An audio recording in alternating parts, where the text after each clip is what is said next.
Hi, I'm Mohsen, and I'm so excited to welcome you to The Seeking Soul.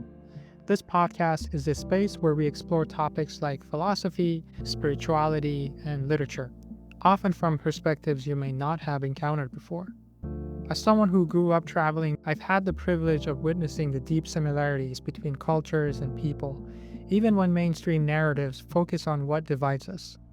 As an Iranian American, I've always felt to share the beauty, wisdom, and lessons from my Eastern heritage with my Western community, and vice versa. My hope is to be a bridge between these two worlds, fostering the sense of oneness and unity. With the help of AI, this dream feels more achievable than ever. Using documents and notes, I've provided with the link of the sources in the description. Along the way, you might encounter ideas that feel new, challenging, or even uncomfortable, and that's okay. That's the purpose of this space, to listen with empathy and approach every perspective with love and curiosity. Welcome to the Seeking Soul.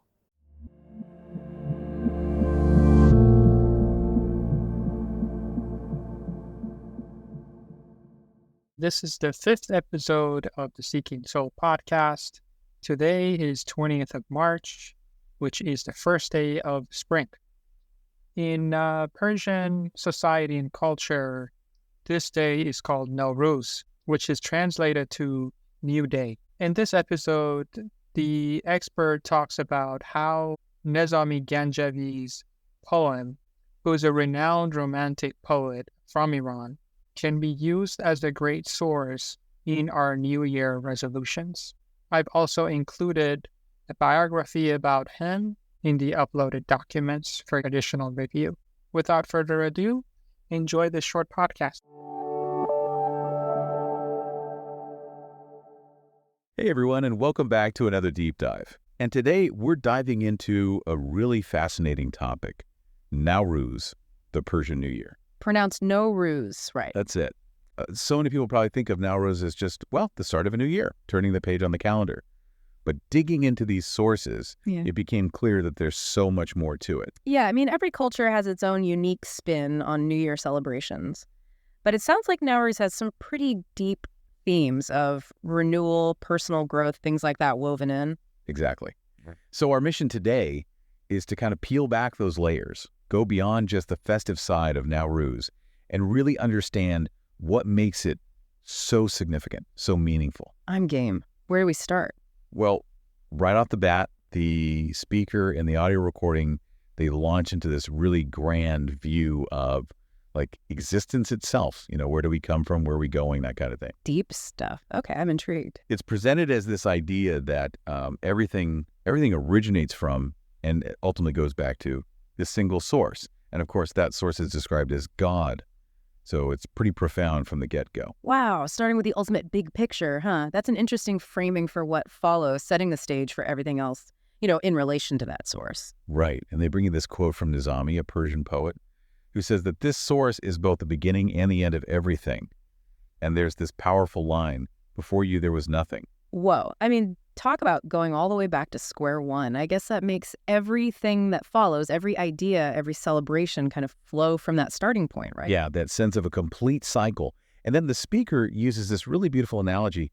They describe this spiritual journey as like this quest for a beloved who isn't home. Oh, that's lovely. So we're kind of wandering, searching, trying to find our way back to that original love, that source. That's the idea. Yeah. And the audio emphasizes that our intellect, our ability to think and understand, plays a huge role in this journey. They specifically highlight, let me get this right, ilm, knowledge, and marifat, wisdom. So it's not just blindly wandering around hoping to bump into the source. It's about actively using our minds, our understanding to find our way back. That's exactly it. It's an intentional journey guided by knowledge and understanding, not just aimless drifting. Makes sense. So what's the ultimate goal here? Is it to gain something specific from this source, or? Not quite. The speaker emphasizes that the beloved, this source, is cherished for its own sake. It's the love itself that's important. And very significantly, they point out that God is the ultimate destination, ila al-muntaha. And the guide explains that this means essentially to him is the final return. Wow. I see how this really lays the groundwork for everything they're going to talk about with Nowruz, this whole idea of coming from a single source and striving to return to it. Yeah, it's a powerful foundation. And that's where the focus shifts to the significance of spring and, naturally, Nowruz. The way nature revives after winter, the greenery comes back, flowers bloom. It's all presented as this amazing symbol for something much deeper. I can see that. Spring's always felt like a time of new beginnings, but you're saying it's more than just a feeling. It's tied into this whole idea of spiritual resurrection. Exactly. The audio talks about the dead coming alive and connects it to the idea of a day of judgment. It's as if nature itself is giving us a little demonstration of death and renewal every year. Interesting. So it's a reminder that's always there, always playing out around us. We just have to open our eyes and see it. And the Nowruz breeze, it's not just a change in the weather. It's more like a symbol of hope and the potential for new beginnings. Okay, I can see that. So it's not just about spring coming back. It's about our own potential for renewal that comes along with it. Right. And this is where it gets really cool, I think. The speaker challenges us to ask ourselves, what personal breeze do we need in our lives to truly flourish? What needs to change? What needs to be renewed within us? I love that. It's taking this natural phenomenon and turning it into this really personal question. It's not just about observing what's happening outside. It's about looking inward and figuring out what we need to personally spring back to life. I thought that was really powerful. And then the speaker points out something that, well, I've definitely felt before. They say that some people, even when they're young, they feel old if they haven't experienced some kind of spiritual awakening. That's so true. Like, age is just a number, right? If you haven't grown, if you haven't experienced that inner blossoming, you can feel stuck, stagnant, no matter how many birthdays you've had. Absolutely. So Nowruz isn't just about passively accepting the arrival of spring. It's about actively engaging with our own need for personal rebirth. Makes sense. So we've got this foundation of existence, the symbolic power of spring. But what about the practical side of things? Does the speaker offer any guidance for actually stepping into this new year? They do, and they really emphasize embracing the new year as a year of planning. The speaker literally tells us to write down our plans and get really clear about our ultimate goals. Okay, so not just fuzzy ideas floating around in our heads, but putting pen to paper, actually making a plan. Exactly. It's about commitment, taking those goals seriously. And the speaker is adamant about having written plans for all areas of life, not just one or two. So it's like a holistic approach to planning, encompassing everything from our daily routines to our long-term dreams. That's it. And they tie this to the idea of simplifying our lives. Consciously reducing our needs, getting rid of stuff we don't really need, freeing up our time and energy. It's like a decluttering, but not just for our physical space. It's also decluttering our mental and emotional baggage, all those commitments that weigh us down. I like that. Mental and emotional decluttering. By getting rid of the excess, we make room for what really matters. Yeah, and what matters, according to the speaker, is making time for personal growth, our relationships, engaging with art and music, things that feed our souls, and of course, our spiritual practice. It's about creating a life that reflects those ultimate goals we talked about earlier. Yeah, it's a proactive approach to living, shaping our lives, instead of just letting them happen to us. I like it. It's empowering. Now, there was something in the notes about inner transformation and how it connects to beauty. That seems kind of interesting. Oh, yeah. This is where the speaker introduces this concept of beautification of existence. What they're saying is that the world around us is a reflection of our inner state. So if we want to experience more beauty in our lives, the first step is cultivating beauty within ourselves. That classic as within, so without idea. Exactly.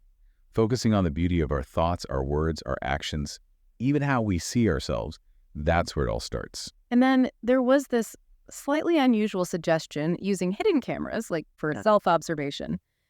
The idea is to become more aware of our own habits, maybe things we do unconsciously that might be blocking that inner beauty. Right. It's like catching ourselves in those moments when we're not really paying attention, seeing those ingrained habits that might be holding us back. So Nowruz is the perfect time for this kind of deep inner work, this conscious effort to nurture beauty from the inside out.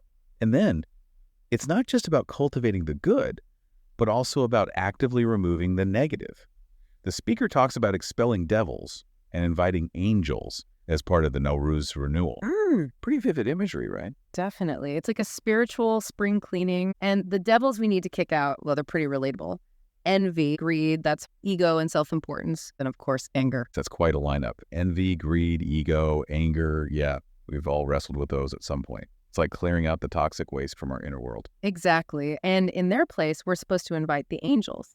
So things like forgiveness, kindness, and this was a little unexpected, smiling.